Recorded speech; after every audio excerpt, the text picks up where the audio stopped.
Hello friends, good morning. তো আজ আমি সকাল সকাল এসেছি দেখো। তো আজকে হচ্ছে শ্রাবণ মাসের লাস্ট সোমবার।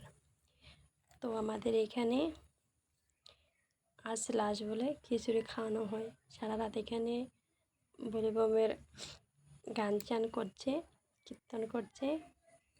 তারপরে এখন দেখো সকাল সকাল আমার শাশুড়ি মা আর আমার মেয়ে গেছিলো প্রসাদ খেতে। তো আমার জন্য প্রসাদ দিয়ে দিয়েছে, দেখতেই পাচ্ছ। এগুলো এখন খাবো। তো বললাম তোমাদের সঙ্গে একটু শেয়ার করি, কে কী খাবে চলে আসো। আর মেয়েকে স্কুলে পাঠানো হয়েছে, এখন সে স্কুলে আছে। মেয়ে নিয়ে গেছে আর আমার বর দোকানে আছে, তো সেখান থেকে খিচুড়ি খাবে। এখন রান্না বান্না আর বসাবো না, বসিয়েছিলাম সেগুলো চালগুলো আবার ঝরা দিয়ে ধুয়ে দিয়েছি।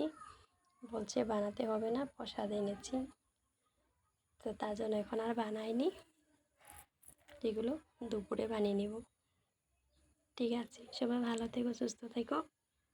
আমার ভিডিওটি ভালো লাগে লাইক সাবস্ক্রাইব করতে ভুলো না।